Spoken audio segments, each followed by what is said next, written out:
ഞാൻ പറഞ്ഞല്ലോ, അദ്ദേഹം പറഞ്ഞത് വേറെ ഒരു ആംഗിളിലാണ്. വാളുപയോഗിച്ച് യുദ്ധം ചെയ്ത് സായുധ ജിഹാദിലൂടെ അധികാരം പിടിക്കാൻ വേണ്ടി പ്രവർത്തിക്കുന്ന ആൾക്കാരുണ്ടോ എന്നാണ് അദ്ദേഹം ചോദിച്ചത്. എല്ലാ മുസ്ലിങ്ങളും അങ്ങനെയാണോ എന്നാണ് അദ്ദേഹം ചോദിച്ചത്.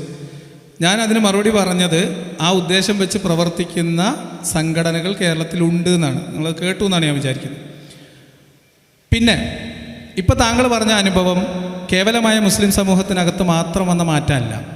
ജാതീയമായ വേർതിരിവ് കച്ചവടത്തിലും ഇടപാടുകളിലും പരസ്പര ബന്ധത്തിലും കുട്ടികളുടെ വിദ്യാഭ്യാസത്തിലുൾപ്പെടെ മതപരമായ ഒരു വേർതിരിവ് ഉണ്ടാക്കിയെടുക്കുന്നത് കേവലമായ മുസ്ലിം പ്രശ്നമാണ് എന്ന് ഞാൻ വിചാരിക്കുന്നില്ല. രാഷ്ട്രീയമായിട്ട് മതത്തെ ദുരുപയോഗം ചെയ്യാൻ വേണ്ടി ശ്രമിച്ചുകൊണ്ടിരിക്കുന്ന മതവർഗീയ ശക്തികൾ, അത് ഇസ്ലാമിക ഭാഗത്തുണ്ട്, അതല്ലാത്ത ഭാഗത്തുണ്ട്, ഇപ്പം ക്രിസ്ത്യാനികളുടെ ഭാഗത്തുണ്ട്. ഇവരെല്ലാവരും തങ്ങളുടെ രാഷ്ട്രീയ ലക്ഷ്യത്തിന് ഉതകുന്ന തരത്തിൽ ഈ ജനക്കൂട്ടത്തെ ഉപയോഗിക്കാൻ വേണ്ടി ഇവരെ കൂടുതൽ മതവൽക്കരിക്കുകയും മതസ്ഥരോട് അല്ലെങ്കിൽ ഇതര മതസ്ഥരോട് സംശയവും വെറുപ്പും ഉൽപ്പാദിപ്പിക്കാൻ വേണ്ടി പ്രവർത്തിക്കുകയും ചെയ്യുന്നുണ്ട്. അത് കേവലമായ മുസ്ലിം പ്രശ്നമല്ല, അത് ഇസ്ലാമിലും മുസ്ലിങ്ങൾക്കിടയിൽ ആ പ്രശ്നം നടക്കുന്നുണ്ട്. ഹിന്ദുക്കൾക്കിടയിൽ അങ്ങേയറ്റത്തെ മുസ്ലിം വെറുപ്പ് പ്രചരിപ്പിച്ചുകൊണ്ടിരിക്കുന്നുണ്ട്. എൻ്റെ പേര് പറഞ്ഞതിൻ്റെ പേരിൽ മാത്രം എറണാകുളത്ത് ഫ്ലാറ്റ് അന്വേഷിച്ചിട്ട് എനിക്ക് ഫ്ലാറ്റ് തരാൻ പറ്റില്ല എന്ന് പറഞ്ഞ ആൾ ഉണ്ട്. ഈ അനുഭവമുള്ള പല ആൾക്കാരുണ്ട്. അത് മുസ്ലിങ്ങളുടെ പ്രദേശത്ത് പോയി കഴിഞ്ഞാൽ പിന്നെ ഹിന്ദുക്കൾക്ക് വീട് കിട്ടാത്തതുമുണ്ട്. നോക്കൂ, നമ്മൾ സ്ഥലം മേടിക്കുന്ന സമയത്ത്, വീട് വെക്കാൻ സ്ഥലം നോക്കുന്ന സമയത്ത് ചില മതക്കാർക്ക് കൊടുക്കില്ല എന്ന് പറയുന്ന ചില പ്രദേശങ്ങൾ അത് ഹിന്ദുക്കൾക്കിടയിലും മുസ്ലിങ്ങൾക്കിടയിലും ക്രിസ്ത്യാനികൾക്കിടയിലും ഉണ്ട്. ഇത് രാഷ്ട്രീയമായിട്ട് ഈ ജനങ്ങളെ വിഭാഗീയവൽക്കരിച്ച് വർഗീയവൽക്കരിച്ച് പരസ്പരം അവിശ്വാസവും വെറുപ്പും വളർത്തി രാഷ്ട്രീയ ലാഭം കൊയ്യാൻ ശ്രമിക്കുന്ന രാഷ്ട്രീയ പാർട്ടികളും അതിനുവേണ്ടി എല്ലാ ഒത്താശയും ചെയ്തു കൊടുക്കുന്ന മതതീവ്രത അനുവദിച്ചു കൊടുക്കുന്ന മതസംഘടനകളും അവരുടെ പൗരോഹിത്യവും അതിന് ഉത്തരവാദികളാണ്. ഇത് എല്ലായിടത്തുള്ള പ്രശ്നമാണ്. അപ്പോൾ ഇതിനെയൊക്കെ നമ്മൾ മറികടക്കേണ്ടത് മതത്തിനതീതമായിട്ട് മാനവികത ഉയർത്തിപ്പിടിച്ചുകൊണ്ടുള്ള സംസാരത്തിലൂടെയാണ്. മനുഷ്യർ തമ്മിലുള്ള സംശയങ്ങളും വെറുപ്പും പ്രകടിപ്പിക്കുക, അത് എന്തിനു വേണ്ടിയിട്ടാണ്? ഇപ്പോൾ നിരീശ്വരവാദം പ്രചരിപ്പിക്കാൻ വേണ്ടിയിട്ടാണെങ്കിലും നമ്മൾ പരസ്പരം മതവിഭാഗങ്ങൾ തമ്മിലുള്ള സ്പർദ്ധയിലേക്ക് പോകരുത്. നമ്മളിപ്പോൾ ഹിജാബ് വിവാദം ഈ അടുത്തുണ്ടായത് നമ്മൾ കണ്ടു.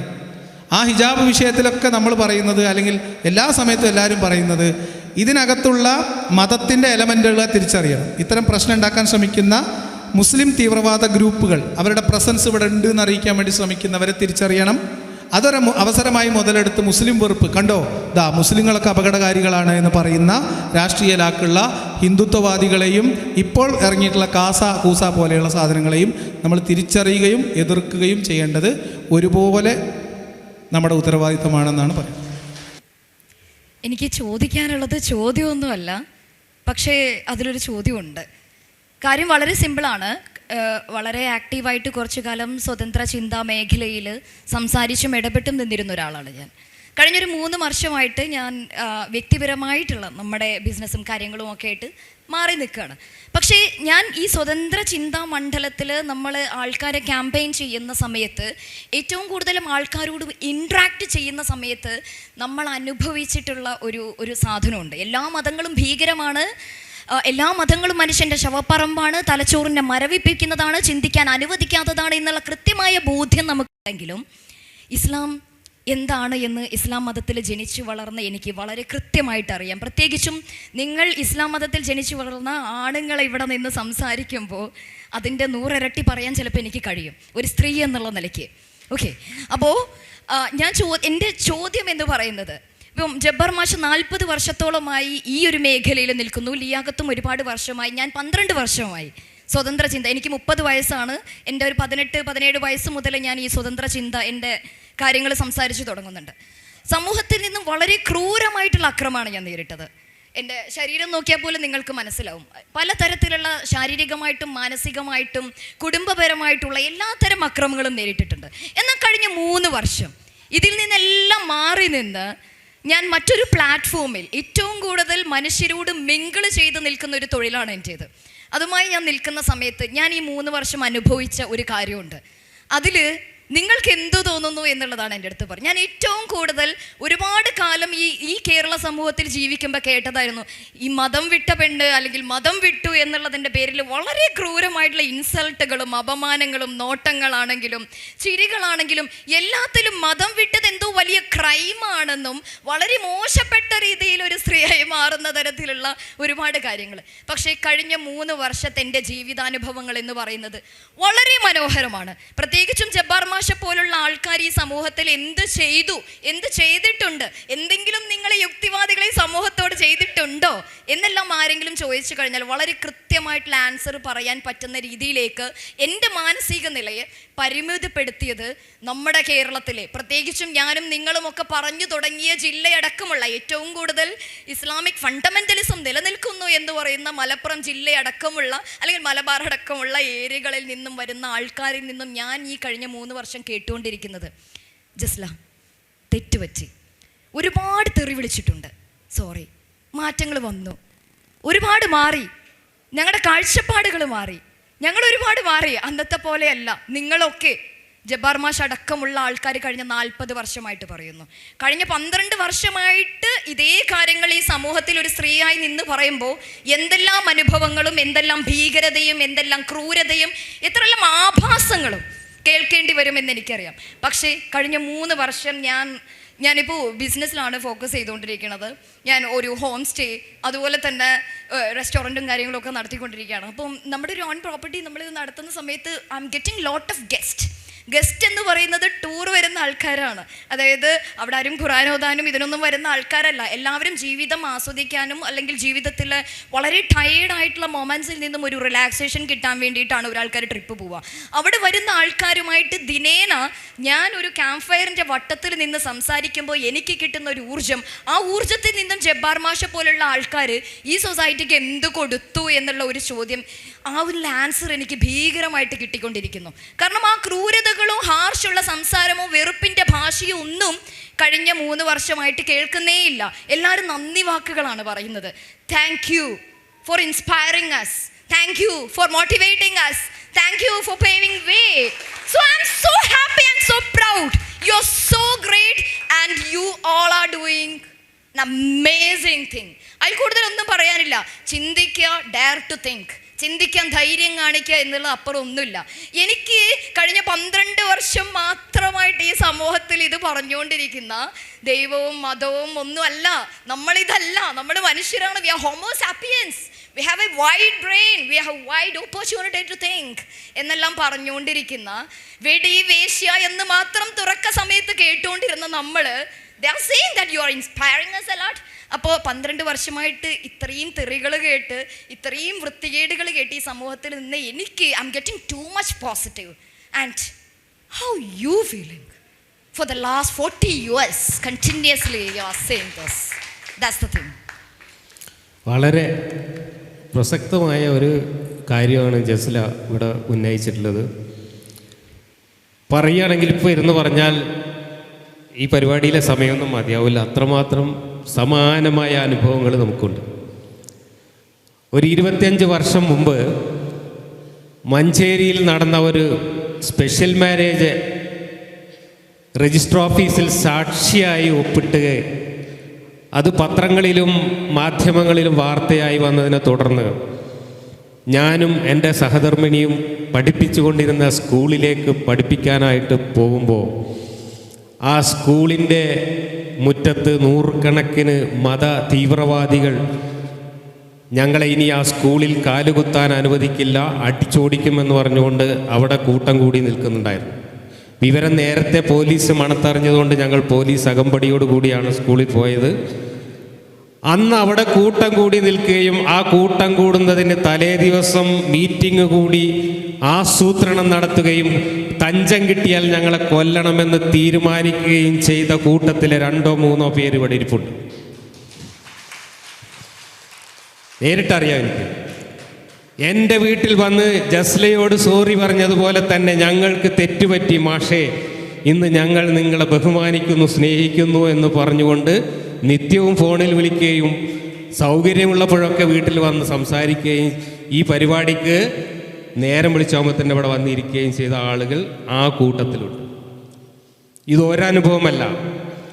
ചേകനൂർ മൗലവിയെ കൊല്ലാൻ വേണ്ടി പ്ലാൻ ചെയ്തുകൊണ്ട് കോഴിക്കോട് നഗരത്തിലെ ഒരു ഹോട്ടൽ മുറിയിൽ യോഗം ചേർന്ന കൂട്ടത്തിൽ മഞ്ചേരിയിലെ ഫാദർ അലവിയെയും മഞ്ചേരിക്കടുത്ത് താമസിക്കുന്ന ജബ്ബാർ മാഷയും കൂട്ടത്തിൽ കൊല്ലണമെന്ന് തീരുമാനമെടുക്കുകയും അതിനുവേണ്ടി പ്ലാൻ ചെയ്യുകയും ചെയ്ത കൂട്ടത്തിൽപ്പെട്ട 2 പേര് ഒരു 4-5 വർഷം മുമ്പ് എൻ്റെ വീട്ടിൽ വന്നിട്ട് ഇതേപോലെ സോറി പറയുകയും ഞങ്ങൾ ഉണ്ടായിരുന്നു മാഷയെ നിങ്ങളെ കൊല്ലാൻ എന്ന് പറയുകയും ചെയ്ത അനുഭവം എനിക്കുണ്ട്. നേരിട്ട് കൊല്ലാൻ വന്ന ആളുകൾ പിന്നീട് വന്ന് കെട്ടിപ്പിടിച്ച് മാപ്പ് പറഞ്ഞ എത്രയോ അനുഭവങ്ങൾ നമ്മളുണ്ട്. ജസ്ല പറഞ്ഞതുപോലെ തന്നെ ഒരു 10-15 വർഷം മുമ്പാണെങ്കിൽ ഞാൻ എവിടെയെങ്കിലുമൊക്കെ പോവുകയാണെങ്കിൽ എന്നെ അറിയുന്ന ആളുകൾ വളരെ വെറുപ്പോടുകൂടിയും ദേഷ്യത്തോടു കൂടിയും എന്നെ നോക്കി നിലത്തേക്ക് ഇടത്തോട്ട് തുപ്പിയിട്ട് പോകുന്ന ഒരനുഭവമാണ് ഉണ്ടായിരുന്നതെങ്കിൽ ഇന്ന് എവിടെ ചെന്നാലും താടിയും നിസ്കാരത്തഴമ്പുള്ള ആളുകൾ ഉൾപ്പെടെ പള്ളികളിലെ ഇമാമുമാരും ഖത്തീബുമാരും ഉൾപ്പെടെ ഓടി വന്നിട്ട് മാഷേ നിങ്ങളെ വീഡിയോ കേൾക്കാറുണ്ട്, നിങ്ങളെ ഖുർആൻ ക്ലാസ് കേൾക്കാറുണ്ട് എന്ന് പറഞ്ഞ് കെട്ടിപ്പിടിച്ച് സ്നേഹാദരങ്ങൾ അർപ്പിക്കുകയും ചെയ്യുന്ന 100 കണക്കിന് അനുഭവങ്ങളാണ് ഈ കഴിഞ്ഞ ഏതാനും വർഷമായിട്ട് കേരളത്തിലുടനീളം ഉണ്ടായത്. എനിക്ക് എവിടെയെങ്കിലും ഒരു റെയിൽവേ സ്റ്റേഷനിലോ ബസ് സ്റ്റാൻഡിലോ ബസ് കാത്തോ ഒറ്റയ്ക്ക് നിൽക്കാൻ പേടിയായിരുന്നു ഒരു 10 വർഷം മുമ്പ്. ഇന്ന് എനിക്ക് പുറത്തിറങ്ങിയാൽ പേടിയല്ല, എങ്ങനെയാണ് എല്ലാവരെയും സന്തോഷിപ്പിച്ച് വിടുക. എത്ര അർജൻറ്റായിട്ട് ബസ്സിൽ കയറാൻ പോവുകയാണെങ്കിലും ഒന്ന് നിൽക്ക് മാഷെ ഒരു സെൽഫി എടുത്തിട്ട് പോവുക എന്ന് പറയുന്ന ആൾ എല്ലാം ഈ മുസ്ലിം സമൂഹത്തിലുള്ള ആളുകൾ. ചെറിയ മാറ്റമൊന്നുമല്ല ഈ രംഗത്ത് വന്നുകൊണ്ടിരിക്കുന്നത്. ആ മാറ്റത്തിൻ്റെ ബേജാറ് നമ്മൾ കാണുന്നത് DK അഷ്റഫിൻ്റെയൊക്കെ ബേജാറിലൂടെ. ഒരു മൗലിയർ നിലവിളിക്കുന്നത് നിങ്ങൾ കേട്ടിട്ടുണ്ടാവും. ലിയാഖത്ത് കഴിഞ്ഞ ദിവസം ഒരു വീഡിയോയിൽ കാണിച്ചിരുന്നു. ഒരു മൗലിയർ കണ്ണിന്ന് വെള്ളം പൊട്ടിച്ചിട്ട് നിലവിളിക്കാം. എന്തിനാണ് നിലവിളിക്കുന്നത്? യുക്തിവാദികളുടെ മീറ്റിംഗ് നിങ്ങൾ കേൾക്കാൻ പോകരുത് എന്ന് പറഞ്ഞിട്ടാണ് നിലവിളിക്കുന്നത്. ഇന്ന് നിലവിളിയിൽ മാത്രം ഒതുക്കിയിരിക്കുകയാണ്. യുക്തിവാദികളുമായി സംവാദത്തിന് പോകരുത്, അവരുടെ പ്രസംഗം കേൾക്കരുത്, അവരുടെ യൂട്യൂബ് കാണരുത് എന്ന് പറഞ്ഞ് വെള്ളിയാഴ്ചകൾ തോറും പള്ളികളിൽ കുത്തുബ പറഞ്ഞുകൊണ്ടിരിക്കുന്നു. കൊടുങ്ങല്ലൂരിൽ നിന്ന് കഴിഞ്ഞ ദിവസം 2-3 സുഹൃത്തുക്കൾ എന്നെ വിളിച്ച് ഒരു 2 മാസം മുമ്പ്. അവരതുവരെ EA ജബ്ബാറൊന്നും ലിയാഖത്ത് അലി ഒന്നും കേട്ടിട്ടില്ലാത്ത സാധാരണ വിശ്വാസികളായിരുന്നു. പള്ളിയിലെ മൗലിയാർ കുത്തുബയിൽ പറഞ്ഞു നിങ്ങളാരും EA ജബ്ബാറിൻ്റെ ലിയാഖത്ത് അലീൻ്റെയും വീഡിയോ കേൾക്കരുതെന്ന്. ഇതാരാണെന്ന് അറിയാൻ വേണ്ടി അന്ന് തന്നെ രാത്രി പോയിട്ട് ഇവർ 2 തിരഞ്ഞു. അങ്ങനെ എൻ്റെ വീഡിയോയും ലിയാഖത്ത് അലിയുടെ വീഡിയോയും കുത്തിയിരുന്നിട്ട് 4-5 പേര് ഒരുമിച്ചിരുന്ന് കണ്ട 5 ആളും കൂടിയാണ് എന്നെ ഫോണിൽ വിളിച്ചത്. ഞങ്ങൾ ഈമാൻ പോയി മാഷേ. ഇതാണ് അനുഭവം.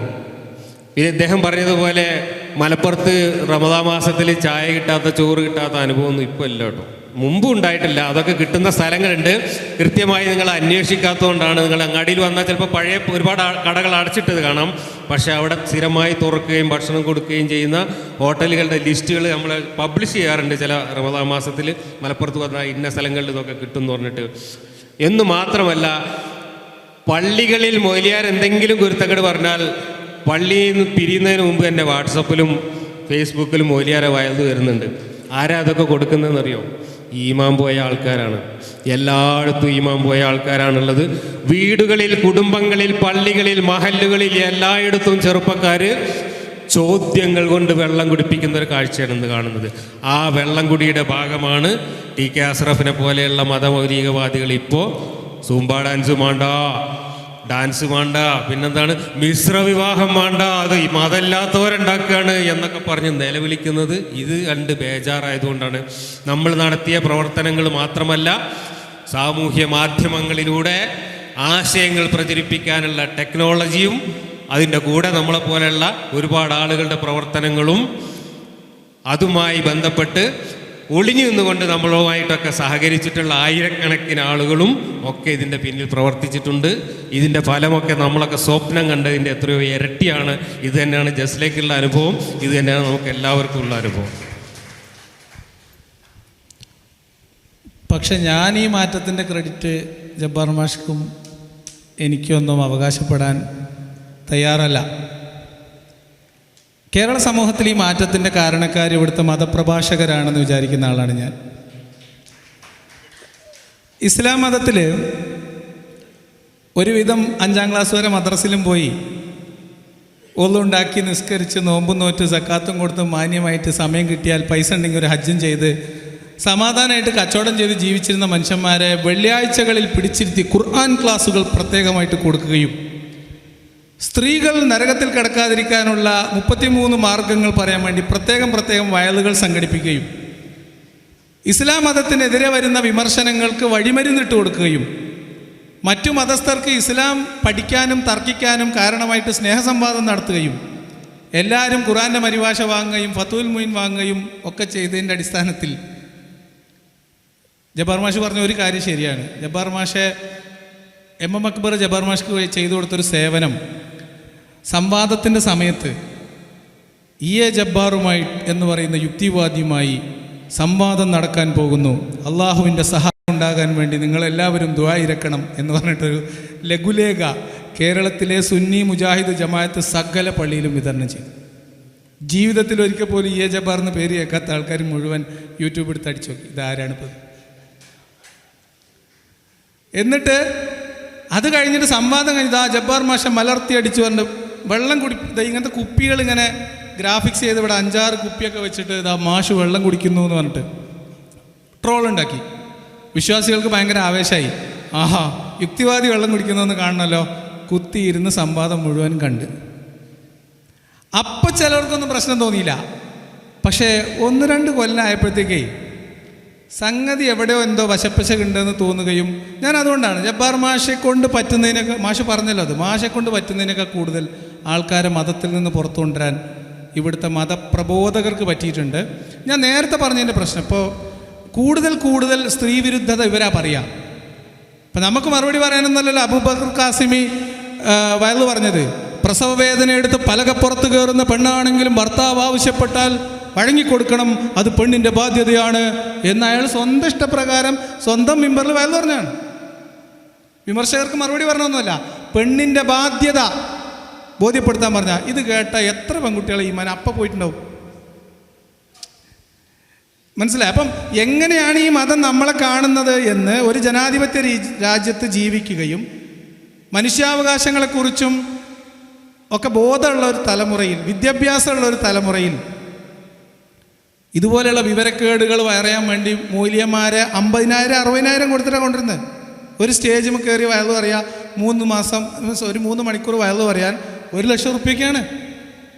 അത് മേടിച്ചിട്ട് ആ മഹല്ലത്തെ ഒരു 10-20 യുവാക്കളുടെ യുവതികളുടെ ഈമാനെങ്കിലും കല്ലത്താക്കിയിട്ടാണ് ഈ മൊയ്ലിയാരി 50,000 പോകുന്നത്. ഇത് പള്ളി കമ്മിറ്റി തിരിച്ചറിയുന്നില്ല. അവസാന കുറ്റം മുഴുവൻ നമ്മളെ നെഞ്ചത്താ. നിങ്ങൾ പറഞ്ഞുകൊണ്ടാണ്, നിങ്ങൾ വിമർശിച്ചുകൊണ്ടാണ്. പേരോട് അബ്ദുറഹ്മാൻ സഖാഫിയാണ് നിലവിളിച്ച മൊയ്ലിയാർ പറഞ്ഞത് നിങ്ങൾ കേൾക്കാൻ പോകരുത് എന്നാണ്. ഓല വീഡിയോ കാണാൻ പോകരുത്, ഓല യൂട്യൂബ് നോക്കരുത്, ഫേസ്ബുക്ക് നോക്കരുത്. നിലവിളിയാണ്. നിലവിളി എന്നൊക്കെ പറഞ്ഞാൽ മൂക്ക് ചീറ്റാൻ വേണ്ടി ലിറ്ററലി ടിഷ്യൂ പേപ്പറിൻ്റെ ബോക്സ് അയാൾ പോഡിയത്തിൻ്റെ മുകളിലുണ്ടായിരുന്നു. ആ വീഡിയോ വേണമെങ്കിൽ നിങ്ങൾക്ക് നോക്കാം. 15 മിനിറ്റ് നിന്ന് കരയാം. എന്താണ് ആ കരയലിൻ്റെ ഇമ്പാക്റ്റ്? മൊയ്ലിയാർ പറയാണ്, ഇനി എല്ലാ യുവാക്കളും ഒന്ന് എഴുന്നേറ്റ് നിൽക്കുകയും എല്ലാ യുവാക്കളെയും എഴുന്നേറ്റ് നിൽപ്പിച്ചു. എന്നിട്ട് നരകം, മരണം, ശിക്ഷ, അവിടെ കൊടുക്കുന്ന പാനീയം, മലക്ക് ഖബറിലുള്ള ശിക്ഷ, ഇതൊക്കെ പറഞ്ഞിട്ട് പേടിപ്പിച്ച് ഒരു പരുവത്തിലാക്കിയിട്ട് പിന്നെ പറയാം, ഇതൊന്നുമില്ലാതെ നമ്മൾ മുത്തക്കിയായി ജീവിച്ചാൽ നമുക്ക് കിട്ടാൻ പോകുന്ന സ്വർഗം, തരുണീമണികൾ, ഹൂറികൾ, ബാലന്മാർ എന്നൊക്കെ പറഞ്ഞിട്ടുള്ള വിശേഷണം. ഇതൊക്കെ സേഫാക്കി വെക്കണമെങ്കിൽ ഉസ്താദ് ആകെ ഒരു കാര്യം പറയണുള്ളൂ, നിങ്ങൾ യുക്തിവാദികളെ പ്രസംഗം കേൾക്കരുത്, നിങ്ങൾ ഒരു പറയണത് കേൾക്കാൻ പോരുത്. ചില ആൾക്കാരുണ്ട്, ഞാനിപ്പോൾ ഇതിനൊക്കെ മറുപടി പറയാമെന്നും പറഞ്ഞിട്ട് ഇറങ്ങിപ്പോകുന്ന ആൾക്കാർ. ആ ഇറങ്ങിപ്പോകുന്നവൻ്റെ ഈമാനാണ് ആദ്യം പോവുക. അപ്പോൾ ഞാൻ ആലങ്കാരികമായിട്ടാണ് ഞാൻ മാഷിൻ്റെ ക്രെഡിറ്റിനെ ഡിനൈ ചെയ്തത്. ഞാൻ പറഞ്ഞത് നമ്മൾ ഈ നടത്തുന്ന പ്രവർത്തനങ്ങളും അല്ലെങ്കിൽ ഇതിന് ഇപ്പോൾ മാഷ് പറഞ്ഞ ജസ്ല പറഞ്ഞ പോലെയുള്ള അനുഭവങ്ങൾ ഉണ്ടാവുന്നതിൻ്റെ ഒരു പ്രധാന കാരണം ഇവർക്ക് തന്നെ ഇതിനെക്കുറിച്ച് ബോധമുണ്ട്. അതിന് കൂടെ നമ്മൾ കൊടുക്കുന്ന ഹിൻ്റാണ്, ഒരു സൂചനയാണ്, വായിക്കാനുള്ളൊരു പ്രേരണയാണ്, ചിന്തിക്കാനും പഠിക്കാനുള്ള ഒരു ആഹ്വാനം മാത്രമാണ്. ബാക്കി എല്ലാവരും സ്വന്തം നിലക്ക് മുർത്തതായവരാണ്. അതിൻ്റെ ഒന്നും കുറ്റം ഞങ്ങളെ തലയിൽ വെക്കണ്ട. ആരെങ്കിലും ഈമാൻ പോയിട്ടുണ്ടെങ്കിൽ അത് അവരവർ തന്നെ ആലോചിച്ചും പഠിച്ചും അവർക്ക് ബോധ്യപ്പെടുന്നതിൻ്റെ അടിസ്ഥാനത്തിൽ സംഭവിക്കുന്നതാണ്. എന്തായാലും ഇസ്ലാമിക പക്ഷത്ത് ഇപ്പോഴും ഉള്ള പേടി ഇപ്പോൾ ഉള്ള ആളുകൾ, അതാണ് അഷ്റഫ് കൃത്യമായിട്ട് പറഞ്ഞത്, 10 ആളെ ദഅവത്ത് നടത്തി ഇങ്ങോട്ട് കൊണ്ടുവരുന്നേക്കാളും ഒരാളുടെ ഈമാൻ പഴച്ചിട്ട് അങ്ങോട്ട് പോകുന്നതാണ് ഏറ്റവും ഗൗരവതരം. അതുകൊണ്ട് നിങ്ങളാരും സംവാദത്തിന് പോകരുത് എന്ന് പറയുന്ന നിലയിലേക്ക് എത്തിയിട്ടുണ്ട്.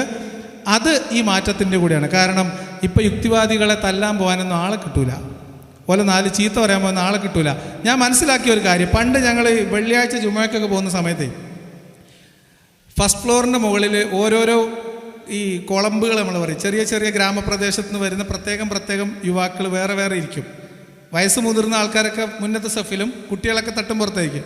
അപ്പോൾ അവിടെ ഇങ്ങനെ ഗ്യാങ് കൂടി ഇരിക്കുന്നത് പോലെ ചില പള്ളികളുടെ മുകളിൽ ഇപ്പോൾ മുനാഫിക്കുകൾ കൂട്ടം കൂടുന്നു, മുർത്തദ്ദുകൾ സൊറ പറഞ്ഞിരിക്കുന്നു എന്നാണ് അറിയാൻ കഴിയുന്നത്.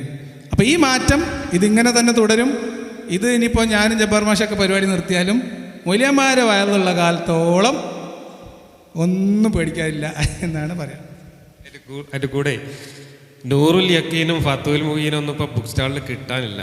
ഉള്ള കോപ്പി മുഴുവൻ ചിലവായി കഴിഞ്ഞു.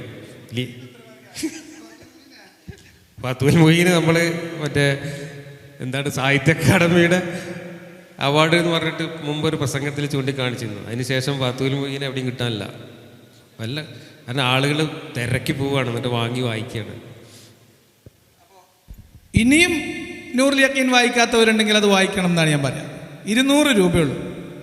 നമ്മൾ ഈ പറയണത് എന്താണ് എന്ന് സമഗ്രമായി ആ 200 പേജുള്ള പുസ്തകത്തിൽ നിങ്ങൾ ബാസിൽ പറഞ്ഞ മാതിരി യുക്തി ഓഫ് ചെയ്യരുത്, സാമാന്യ ബുദ്ധി തുറന്നു വെച്ചിട്ട് ആ പുസ്തകം 2 ആവർത്തി വായിച്ചിട്ട് സമയം കിട്ടുകയാണെങ്കിൽ ഖുർആൻ്റെ പരിഭാഷയും വായിച്ചാൽ ഞങ്ങൾ ഈ പറയുന്ന കാര്യം എന്താണെന്ന് മനസ്സിലാവും. അതെല്ലാവരും ചെയ്യണം എന്നാണ് എനിക്ക് പറയാം. ഹലോ, എൻ്റെ ചോദ്യം രണ്ടുപേരോടുമാണ്. ചോദ്യം ആയിട്ടല്ല, എങ്ങനെയാണ് മറ്റുള്ള അല്ലെങ്കിൽ 2 ഭാഗങ്ങളാണ്. ഒന്ന്, ഈമാൻ നഷ്ടപ്പെട്ട് വരുന്ന ആളുകൾ ഒരു മുസ്ലിം വെറുപ്പിലോട്ട് പോകുന്നതായിട്ട് കണ്ടിട്ടുണ്ടോ? അങ്ങനെ ഒരു സംഭവം തോന്നിയിട്ടുണ്ടോ? അതിന് കുറച്ച് പേരെങ്കിലും. പിന്നെ എങ്ങനെയാണ് ഇപ്പോൾ ചില സംവാദങ്ങളുടെയൊക്കെ തലക്കെട്ട് തന്നെ മുസ്ലിങ്ങളെല്ലാം ജിഹാദികളാണോ എന്നൊക്കെയാണ്. അപ്പോൾ അത്തരം അത് ഒരു വിമർശനമായി മാത്രം കാണാൻ സാധിക്കുമോ? അത് എങ്ങനെയാണ് ലിയാഖത്ത് അല്ലെങ്കിൽ ജബ്ബാർ മാഷൊക്കെ പറയുന്നതിൽ നിന്നും വ്യത്യസ്തമാകുന്നതെന്നൊന്ന് പറയാമോ?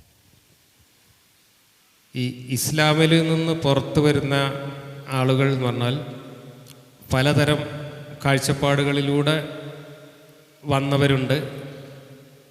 ഒരു കൃത്യമായ സാമൂഹിക ബോധത്തിൻ്റെ അടിസ്ഥാനത്തിൽ മതം വിട്ട് മതത്തെ എങ്ങനെ കൈകാര്യം ചെയ്യണം, ഈ സമൂഹത്തിൽ എന്ത് ലക്ഷ്യബോധത്തോടു കൂടിയാണ് ഇനി നമ്മൾ പ്രവർത്തിക്കേണ്ടത് എന്നതിനെക്കുറിച്ചൊന്നും ഒരു കൃത്യമായ ധാരണയുമില്ലാതെ മതം അവരോട് ചെയ്തിട്ടുള്ള ഉപദ്രവങ്ങളുടെ ഫലമായിട്ടുണ്ടായ വൈകാരികമായ ഒരു വെറുപ്പ്, ആ വെറുപ്പിൻ്റെ പേരിൽ മാത്രം മതം വിട്ടുവരികയും അവരുടെ അതേ വികാരങ്ങൾ മുമ്പ് മതവിശ്വാസികളായിരുന്ന കാലത്ത് അവരെങ്ങനെയാണോ മതവിശ്വാസത്തെ കൈകാര്യം ചെയ്തിരുന്ന അതേ നിലവാരത്തിൽ ഇപ്പുറത്ത് വന്നിട്ട് മതവിമർശനത്തെയും കൈകാര്യം ചെയ്യുന്ന ആളുകൾ ഉണ്ടായി വരുന്നുണ്ട്. ഇപ്പം നമ്മളൊക്കെ ഈ മതവിമർശന രംഗത്തേക്ക് വരുമ്പോൾ ഒരു 4-5 കൊല്ലം നമുക്ക് ഇതിനെക്കുറിച്ച് ആലോചിക്കാനുള്ളൊരു സമയം ഉണ്ടായിരുന്നു. നമ്മൾ എന്ത് ചെയ്യണം, ആ ആലോചനയിൽ നമ്മുടെ മുമ്പിൽ പല ഓപ്ഷൻസ് ഉണ്ടായിരുന്നു. ഇപ്പോൾ കാരശ്ശേരി മാഷൊക്കെ ആ കാലത്ത് ഞാൻ യൂണിവേഴ്സിറ്റിയിൽ പോയി കണ്ടിട്ടുണ്ട്. മാഷൊക്കെ അന്ന് നമ്മളോട് ഉപദേശിച്ചിരുന്ന ഒരു കാര്യം, അമീദ് ചേന്നമംഗലൂർ അതുപോലുള്ള ആളുകളൊക്കെ നമ്മളോട് ഉപദേശിച്ചിരുന്ന കാര്യം, നിങ്ങൾ ഈ ഖുർആന് നബി അതിനൊക്കെ പാടെ നിഷേധിക്കുന്ന നിലപാടെടുക്കണ്ട, പകരം ഈ മതത്തിനകത്തുള്ള അനാചാരങ്ങളെയും അന്ധവിശ്വാസങ്ങളെയും മാത്രം ശക്തമായി എതിർത്തുകൊണ്ട് ഈ മതത്തെ, ഈ സമൂഹത്തെ പരിഷ്കരിക്കാൻ വേണ്ടിയുള്ള പ്രവർത്തനങ്ങളാണ് നടത്തേണ്ടത് എന്ന ഉപദേശമാണ് മാഷടക്കമുള്ള ആളുകൾ നമുക്ക് നൽകിയിട്ടുള്ളത്. അതുപോലെ തന്നെ ചേകന്നൂർ മൗലവിയെ പോലുള്ള ആളുകളുടെ ആശയങ്ങളിൽ നമ്മളിങ്ങനെ ആകൃഷ്ടരാവുകയും അത്തരത്തിൽ ഏതെങ്കിലും രീതിയിൽ മതത്തെ പരിഷ്കരിക്കാനുള്ള പഴുതുണ്ടോ എന്ന് മതപ്രമാണങ്ങളിൽ തന്നെ പരിശോധിച്ച് ഹദീസുകളെ തള്ളിയിട്ടും ഖുർആനെ വ്യാഖ്യാനിച്ചിട്ടും, ഇപ്പോൾ സി എൻ അഹമ്മദ് മൗലവിയുടെ കാര്യമൊക്കെ മാഷോടെ പറഞ്ഞു, ആ സി എൻ അഹമ്മദ് മൗലവിയൊക്കെ ചെയ്തിരുന്നത് പോലെയുള്ള അതിൻ്റെ തൊട്ടടുത്ത സ്റ്റെപ്പ് എന്നുള്ള നിലയ്ക്ക് മതവ്യാഖ്യാനങ്ങളിലൂടെ സമുദായ പരിഷ്കരണം നടത്തുക എന്നുള്ള ഒരു ഓപ്ഷൻ നമ്മുടെ മുമ്പിലുണ്ട്. അതിനായിരുന്നു അന്ന് കൂടുതൽ സാധ്യതയും ഉണ്ടായിരുന്നത്. മറ്റേത് വളരെ അപകടം പിടിച്ചൊരു പണി മാത്രമല്ല, അതിനൊട്ടും ഫലമുണ്ടാവില്ല എന്നൊരു ഭീതിയായിരുന്നു ആ കാലത്തൊക്കെ നമുക്കുണ്ടായിരുന്നത്. അതുകൊണ്ട് തന്നെ ഒരുപാട് ആലോചിച്ചതിന് ശേഷമാണ് നമ്മൾ ഇങ്ങനെ ഒരു തീരുമാനത്തിലെത്തുന്നത്. അങ്ങനെ തീരുമാനത്തിലെത്താനുള്ള പ്രധാന കാരണം എനിക്ക് എൻ്റെ മനസ്സാക്ഷിക്ക് ഒരു കാര്യം ഉള്ളിൽ വെച്ചിട്ട് പുറമേക്ക് നുണ പറയാൻ കഴിയില്ല എന്നുള്ളതുകൊണ്ടാണ് ഞാൻ ഈ നിലപാട് സ്വീകരിച്ചത്. കാരണം മതപരിഷ്കരണം പറയണമെങ്കിൽ ഈ മതം ശരിയാണ് എന്ന് നുണ പറയണം, അറിഞ്ഞുകൊണ്ട് നുണ പറയണം. എനിക്കത് പറ്റാത്തതുകൊണ്ടാണ് ഞാൻ ഈ ഒരു നിലപാട് സ്വീകരിക്കുന്നത്. അപ്പോഴും നമ്മൾക്ക് രാഷ്ട്രീയമായിട്ടും സാമൂഹ്യമായിട്ടും ഈ സമൂഹത്തെക്കുറിച്ചും ചരിത്രത്തെക്കുറിച്ചും കേരളത്തിൻ്റെ നവോത്ഥാന ചരിത്രത്തെക്കുറിച്ചുമൊക്കെ ഉള്ള ഒരു പ്രാഥമികമായ ധാരണയുടെ അടിസ്ഥാനത്തിൽ എന്തൊക്കെ കാര്യങ്ങളാണ് പറയേണ്ടത്, ഏതൊക്കെ രീതിയിലാണ് പറയേണ്ടത് എന്ന ഒരു ധാരണയിൽ എവിടെയാണ് മാറ്റം വരുത്തേണ്ടത്, അവിടെ ഏത് രീതിയിലാണ് അഡ്രസ്സ് ചെയ്യേണ്ടത്, ആ അഡ്രസ്സ് ചെയ്യപ്പെടുന്ന സമൂഹം എങ്ങനെയാണ് നമ്മൾ നോക്കിക്കാണുന്നത് തുടങ്ങി ഒരുപാട് കാര്യങ്ങൾ ആലോചിച്ചതിന് ശേഷമാണ് നമ്മൾ വിമർശനത്തിന് അതിൻ്റേതായ ഒരു രീതി കണ്ടെത്തുന്നത്. അതിൽ തെറ്റ് സംഭവിച്ചിട്ടുണ്ടാവാം, പക്ഷേ ഇന്ന് തിരിഞ്ഞു നോക്കുമ്പോൾ തെറ്റ് പറ്റിയിട്ടില്ല എന്നാണ് എനിക്കൊക്കെ ബോധ്യപ്പെടുന്നത്. കാരണം കൃത്യമായ സമയത്ത് നമ്മൾ അത്തരത്തിലുള്ളൊരു നിലപാട് സ്വീകരിക്കുകയും അന്നത്തെ ഒരു പൊതുബോധത്തെ ഇല്ലാതാക്കുക എന്നുള്ളതായിരുന്നു നമ്മുടെ ലക്ഷ്യം. അന്നത്തെ പൊതുബോധം എന്താണ്? അന്ന് യുക്തിവാദികൾ പോലും പങ്കുവെച്ചിരുന്ന ഒരു പൊതുബോധം എന്ന് പറയുന്നത് വിമർശനമൊക്കെ ആവാം, ഹിന്ദു മതത്തെയും ക്രിസ്തു മതത്തെയൊക്കെ വിമർശിക്കാം, പക്ഷേ ഇസ്ലാമിനെ വിമർശിക്കാൻ പാടില്ല എന്നായിരുന്നു ഒന്ന്. മറ്റൊന്ന്, ഇസ്ലാമിൽ വിമർശിക്കത്തക്ക കാര്യമൊന്നുമില്ല, അത് വളരെ ശാസ്ത്രീയമാണ്, അത് ആധുനികമാണ് എന്ന ഒരു തെറ്റിദ്ധാരണ. ഇങ്ങനെയുള്ള ചില പൊതുബോധങ്ങൾ ഉണ്ടാക്കിയെടുത്തിട്ടുണ്ട്. അത് ഇസ്ലാമിൻ്റെ ഒരു പ്രതിരോധ രീതിയുടെ കൂടെ ഭാഗമായിട്ടുണ്ടായതാണ് ആ പൊതുബോധം. ഇസ്ലാമിനെ പറഞ്ഞുകൂടാ, മുസ്ലിങ്ങൾ ഭയങ്കര വൈകാരികമായിട്ട് പ്രതികരിക്കും, അതുകൊണ്ട് നമ്മൾ ആ രംഗത്തൊന്നും പോകണ്ട എന്ന ഒരു നിലപാട് അന്നുണ്ടായിരുന്നു. യുക്തിവാദി നേതാക്കൾ, ഇപ്പോൾ കലാനാഥൻ മാഷും പവനനും ഉൾപ്പെടെയുള്ള യുക്തിവാദി സംഘത്തിൻ്റെ നേതാക്കൾ വരെ എന്നോട് ആ കാലത്ത് ആ രീതിയിൽ ഉപദേശിച്ചിട്ടുണ്ട്.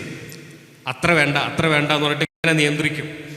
കാരണം പേടി കൊണ്ടാണ്, നമുക്കെന്തെങ്കിലും അപകടം പറ്റുമോ എന്നുള്ള പേടി കൊണ്ടാണ്. എങ്കിൽ പോലും ഞാൻ പക്ഷേ അതിന് പകരം ചെയ്തതെന്ന് വെച്ചാൽ, നമ്മളിതിനു വേണ്ടി രക്തസാക്ഷി ആയാലും വേണ്ടില്ല, വരും തലമുറകൾക്ക് ഇത് പറയാനുള്ള ഒരു സ്പേസ് കേരളത്തിൽ ഉണ്ടാവണം എന്ന ഒരു ലക്ഷ്യത്തോടു കൂടി അന്ന് കുറച്ച് കഠിനമായ ഭാഷയിൽ തന്നെ ഈ മതത്തെ വിമർശിച്ചു തുടങ്ങുകയാണ് ചെയ്തത്. പക്ഷേ കാലം മാറി, സമൂഹത്തിൽ ഒരുപാട് മാറ്റം സംഭവിച്ചു. ഇന്ന് ഈ മതവിമർശനമൊന്നും അത്ര ഒരു വലിയ പ്രശ്നമല്ലാതായി മാറി എന്ന് മാത്രമല്ല, അന്നത്തെ പൊതുബോധത്തിന് നേരെ വിരുദ്ധമായൊരു പൊതുബോധമാണ് ഇന്ന് കേരളത്തിലുണ്ടായിട്ടുള്ളത്. ഈ യുക്തിവാദം എന്ന് പറഞ്ഞാൽ ഇസ്ലാം വിമർശനം മാത്രമാണ് എന്ന രീതിയിലേക്ക് കാര്യങ്ങൾ മാറിയിട്ടുണ്ട്. ഇന്ന് ഹിന്ദു മതത്തെക്കുറിച്ചാണ് കാര്യമായി ഒന്നും വിമർശിക്കാൻ പറ്റാതായിട്ടുള്ളത്. നിങ്ങൾക്കറിയോ, കാരശ്ശേരി മാഷൊക്കെ ഓർക്കുന്നുണ്ടാവും, പണ്ട് കാലത്ത് ആകാശവാണിയിൽ റേഡിയോ നാടകവാരങ്ങളുണ്ടായിരുന്നു. ഒരു തവണ നാടകവാരത്തിൽ 1ാം സമ്മാനം കിട്ടിയ ഒരു നാടകം കുചേലൻ എന്ന് പറയുന്നൊരു നാടകമാണ്. പാല നാരായണൻ നായരോ രചിച്ചൊരു ഒരു നാടകമായിരുന്നു. ആകാശവാണി എന്ന സർക്കാർ മാധ്യമത്തിലൂടെ നടത്തിയ നാടകവാരത്തിൽ 1ാം സമ്മാനം കിട്ടിയ നാടകത്തിൻ്റെ തീം എന്തായിരുന്നു എന്നറിയോ? കുചേലൻ കൃഷ്ണനെ കാണാൻ പോയിട്ട് വരം നേടിയിട്ട് തിരിച്ചു വരികയാണ് വീട്ടിലേക്ക് വരുമ്പോൾ നല്ല കൊട്ടാരം പോലുള്ള വീട് അവിടെ ഉണ്ട്. കുചേലൻ വീട്ടിലേക്ക് കയറി നോക്കുമ്പോൾ കുചേലൻ്റെ കിടപ്പുമുറി അടഞ്ഞു കിടക്കുകയാണ്. അവിടെ ചെന്ന് വാതിൽ തുറന്നു നോക്കുമ്പോൾ കൃഷ്ണനുണ്ട്, കുചേലൻ്റെ ഭാര്യയുടെ കൂടെ കിടക്കുന്നു. ഈ നാടകത്തിന് ആകാശവാണിയിലെ നാടകവാര മത്സരത്തിൽ 1ാം സമ്മാനം കിട്ടിയിട്ടുണ്ട് ഈ കേരളത്തിൽ. 10-30 കൊല്ലം മുമ്പത്തെ കഥയാണ് ഈ പറഞ്ഞത്. ഇന്ന് അങ്ങനെ ഒരു നാടകം എഴുതിയിട്ട് ആകാശവാണി പോട്ടെ, നിങ്ങൾ സ്വകാര്യമായിട്ട് നിങ്ങളെ വീട്ടിൽ അവതരിപ്പിച്ചാൽ എന്താവും കഥ? ആ രീതിയിലേക്ക് അപ്പുറത്ത് മാറ്റം വന്നു. ഇപ്പുറത്താണെങ്കിലോ ഞങ്ങളെ തൊടാനേ പറ്റില്ല എന്ന് പറഞ്ഞിരുന്നവർ ഇന്ന് നിലവിളിച്ചുകൊണ്ട് നടക്കുന്ന അവസ്ഥയും വന്നു. കേരളത്തിലെ സാമൂഹ്യ സാഹചര്യങ്ങളിൽ വലിയ മാറ്റങ്ങൾ ഉണ്ടായിട്ടുണ്ട്. അതുകൊണ്ട് തന്നെ ഈ പറഞ്ഞ കാര്യത്തിൽ ഇവിടെ മുസ്ലിം സമൂഹം എന്ന് പറയുന്നത്, ഞാനീ പറഞ്ഞു, ഇയാൾക്കത്ത് പറഞ്ഞ പോലെ തന്നെ മുസ്ലിം സമുദായത്തിനകത്ത് വിശ്വാസികളെക്കാൾ കൂടുതൽ മുനാഫിക്കുകളാണ്. മുനാഫിക്കുകൾ തന്നെ എന്താണെന്നറിയോ? പള്ളിയിലിരുന്നിട്ട് വീട്ടിലിരുന്ന ഭാര്യയും മക്കളും ശല്യം ഉണ്ടാക്കുന്നുണ്ട്, പള്ളിയിലിരുന്നിട്ട് എൻ്റെ ഖുർആൻ ക്ലാസ് കേൾക്കുന്ന ഒരാളെ പറ്റി ഇപ്പോൾ എന്നോട് അവിടുന്ന് ഒരാൾ സംസാരിച്ചിട്ടുണ്ട്. എൻ്റെ ഖുർആൻ ക്ലാസ് കേൾക്കാൻ വേണ്ടിയിട്ട് പള്ളിക്ക് പോകുന്ന ഒരാളെക്കുറിച്ച്. അതാണ് മുനാഫിക്കുന്നുണ്ട്. പള്ളിയിലൊരു മൂലിയർ എന്തെങ്കിലും വയത് പറഞ്ഞാൽ അപ്പം തന്നെ ആ വയതിൻ്റെ ക്ലിപ്പ് എടുത്തിട്ട് ഫേസ്ബുക്കിലും വാട്സപ്പിലും ഇടുന്നത് ആരാണ്? പള്ളിക്ക് നിസ്കരിക്കാൻ പോകുന്നവനാണ്. അപ്പോൾ വിശ്വാസികൾക്ക് അവരുടെ പള്ളിക്കുള്ളിൽ പോലും ആരാണ് മുനാഫിക്ക് ആരാണ് വിശ്വാസി എന്ന് തിരിച്ചറിയാൻ പറ്റാത്ത രീതിയിൽ മാറിയിട്ടുണ്ട്. അത്രയും മുനാഫിക്കുകളുള്ള ഒരു സമൂഹത്തിൽ മുസ്ലിങ്ങളെല്ലാവരും അപകടകാരികളാണ് എന്ന മറ്റിൽ വെറുപ്പ് പ്രചരിപ്പിക്കുന്ന ഒരു മതവിരുദ്ധ പ്രചാരണത്തിന് ഇന്ന് ഒരു പ്രാധാന്യവുമില്ല, പ്രസക്തിയുമില്ല എന്ന് തന്നെയാണ് എൻ്റെ അഭിപ്രായം. മറിച്ച് ഈ പറയുന്ന വിശുദ്ധ മുജാഹിദ് പോലെ, ജമാഅത്തെ ഇസ്ലാമി പോലെ ഉള്ള സംഘടനകളും പ്രസ്ഥാനങ്ങളും ഇന്നും വിദേശത്ത് നിന്ന് ഫണ്ട് സ്വീകരിച്ചുകൊണ്ട്, ഇന്ന് ഏറ്റവും കൂടുതൽ കേരളത്തിലേക്ക് ഫണ്ട് വരുന്നത് ഈ വിശുദ്ധ മുജാഹിദിനാണെന്ന് കേട്ടെ. മറ്റു മുജാഹിദുകൾക്കൊന്നും ഫണ്ടില്ല. കാരണം അവരൊക്കെ മൗലികവാദം വിട്ടിട്ട് മതപരിഷ്കരണത്തിലേക്ക് പതുക്കെ നീങ്ങിക്കൊണ്ടിരിക്കുകയാണ്. ഇപ്പം മുസ്തഫ മൗലവിയെ പോലുള്ള ആളുകളൊക്കെ ഇന്ന് ഒരു പുതിയ ഇസ്ലാം തന്നെ ഉണ്ടാക്കിക്കൊണ്ടിരിക്കുകയാണ്, ഖുർആൻ പൊക്കി പിടിച്ചുകൊണ്ട്. ചേകന്നൂർ മൗലവിൻ്റെ ഒക്കെ അപ്പുറത്തേക്ക് എത്തിയിരുന്നു. മുസ്തഫ മൗലവി സർവ്വമത ദേവാലയവും ആശ്രമവും ഉണ്ടാക്കാൻ പോവുകയാണ് മഞ്ചേരിയിൽ. ഇന്നതെല്ലാം വന്ന മഞ്ചേരിയിൽ സർവ്വമത ആശ്രമം ഉണ്ടാക്കാൻ പോവുകയാണ്, റിസർച്ച് സെൻറ്റർ ഉണ്ടാക്കാൻ പോകുന്നു, എല്ലാ മതക്കാർക്കും നിസ്കരിക്കാവുന്ന പള്ളി ഉണ്ടാക്കാൻ പോകുന്നു. ആ രീതിയിലേക്ക് മുസ്ലിം സമൂഹത്തിൽ മാറ്റങ്ങൾ വന്നുകൊണ്ടിരിക്കുകയാണ്. ആ മാറ്റങ്ങളെയൊക്കെ പോസിറ്റീവായി കണ്ടുകൊണ്ട് തന്നെ ഈ അപകടം പിടിച്ച ഈ വിഭാഗത്തെ അവരുന്നയിക്കുന്ന ഇത്തരം കാര്യങ്ങളെ എടുത്ത് വിമർശിക്കുക എന്നുള്ളതാണ് ഇന്ന് പ്രസക്തമായിട്ടുള്ളത്. അത് നമ്മൾ ചെയ്യുന്നതിനേക്കാൾ നല്ല രീതിയിൽ നമുക്ക് ആവശ്യമായ വടിയും മരുന്നും അവർ തന്നെ തരുന്നു എന്നുള്ളതിൻ്റെ തെളിവാണ് മുജാഹിദ് ബാലുശ്ശേരിയുടെ വെറുതെ ഇരിക്കുമ്പോൾ ഈ കൊണ്ടുതരുന്ന ഈ മാതിരിയുള്ള വെല്ലുവിളികൾ. ഖുർആനിൽ എവിടെ വർഗീയത എന്നൊക്കെ ചോദിച്ചിട്ട് വെല്ലുവിളിക്കണമെങ്കിൽ തില്ലറ തൊലിക്കട്ടിയൊന്നും പോരാ. അദ്ദേഹത്തെ പോലുള്ള ആളുകളാണ് ഇന്ന് നമ്മുടെ പണി ഇല്ലാതാക്കുന്നതെന്നാണ് ഞാൻ പറയുന്നത്. അതാണ് അതിനെക്കുറിച്ച് പറയാനുള്ളത്. കൂടുതൽ പറയുന്നില്ല.